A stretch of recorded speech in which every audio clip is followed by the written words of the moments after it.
Here's a really nice thing about that 3M feathering disc adhesive.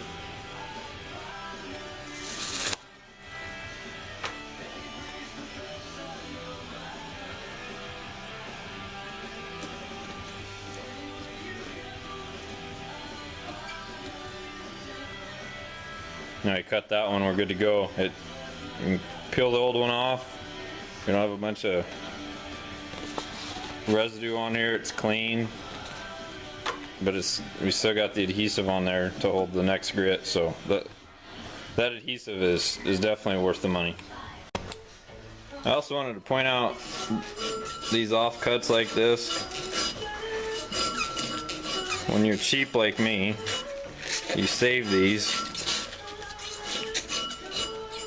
because maybe not with these blades because they're so big, but if we're talking like a 5 or 6 inch blade, that's enough sandpaper to do the hand sanding with, so I save it.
You can see we maintain that nice crisp turnout at the top. We didn't overshoot the spine, and we've got a nice finish on here. Nice and smooth, consistent bevel down to our edge, and it's a good base for our hand sanding, and it's not worth crying over, but it did just bite me just a second ago, so it is sharp enough to cut now. And next thing we need to do is go back to the 2x72 belt grinder and put our clip grind in so that we have a sharpened clip. Okay, we're gonna go ahead and grind the clip on this now. I used to do this freehand, and a lot of guys do it that way, meaning, you know, just walk up to the grinder holding this thing and basically belly grind it, and that works. A lot of guys do it and do it well, but it's such a small bevel, you have such a small plane that you're working on, it's really easy to move just a little and all of a sudden you've got a facet in your grind, and you got to try to match the other side. It's just a big headache.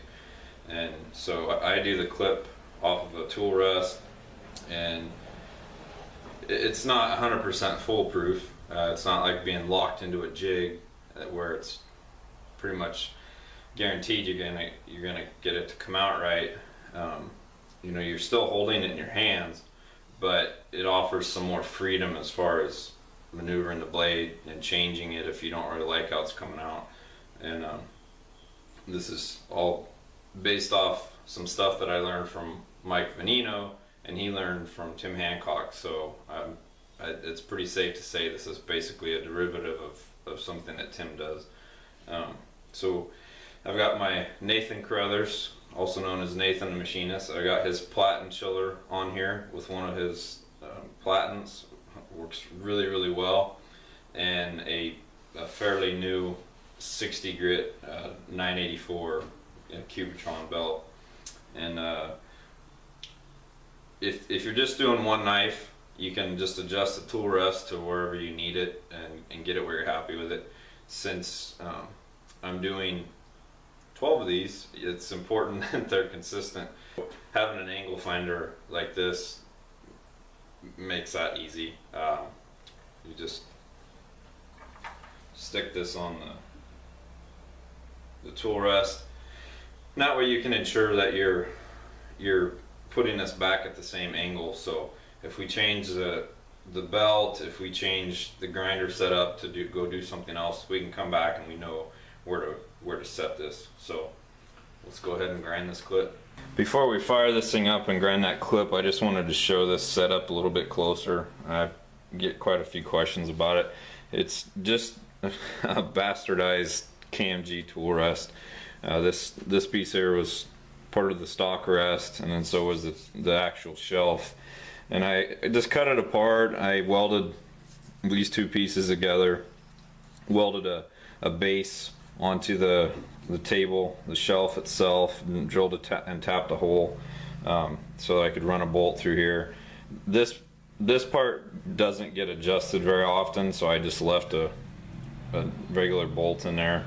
This over here, I put different tool rests and on here and adjust this one a lot, because you can just loosen that ratcheting lever, and you can, you know, slide this in and out, like for changing belts if you need to. You can move it all around, and so for that it's nice to have the ratcheting lever. A lot of people say, well, aren't you worried about all that weight you have on there? I'm not standing here pushing down on this thing. We're pushing the blade into the belt, and this is just something where we're lightly resting on. So I really am not concerned about it.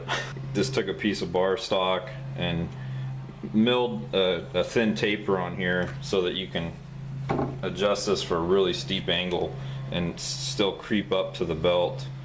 And then I just put it on there with the C-clamp, because that's all it really needed. I mean, you could have a slot milled in here and have things drilled and tapped and all that stuff, but there again, I don't want to spend time doing something like that when a $2 C-clamp will hold it where it needs to be. So yeah, we're ready to fire this thing up.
See, we're getting close. We're getting close to an edge, and we're keeping our bevel even and centered, so that this is going to come right out of the center of the tip, which is what we want.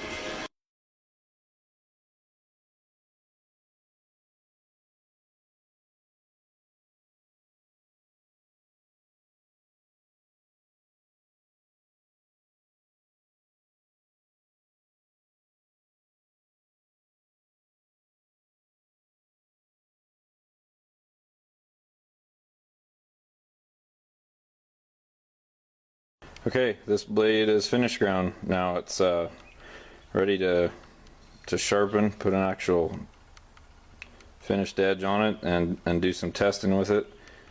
We've got basically a 400 grit finish on the spine, choil. Same thing, Norex finish on the ricasso that was done on the surface grinder. So this is nice and flat, smooth. The plunges are matched up right on the money. They got a nice finish in them. We took the main bevel up to the 320 grit with the rubber backing and the belt grease, and so the light plays off of it weird just because our scratch pattern is all wacky right now. But I can promise you that this is a smooth bevel, and that this will finish out really nicely with our hand sanding. And we've got our clip ground in. The clip is ground down to 0, meaning it won't have any secondary bevel. The main edge will have a little bit of a secondary bevel. The clip has none. It just comes right down to sharp, and we got it to terminate exactly in the same spot on either side of the spine. If we sight down this, that edge is centered right down the center line of our knife, and it comes out of the tip even and symmetrical, and it's an even and symmetrical bevel from side to side. It's probably going to be hard to try to actually show that on camera, but take my word for it. It's symmetrical. So and we maintained our little turnout there on the right as it approaches the spine, so we didn't overshoot our spine with our grind. So that's as good as I know how to grind a blade. So we're ready to move to the next step.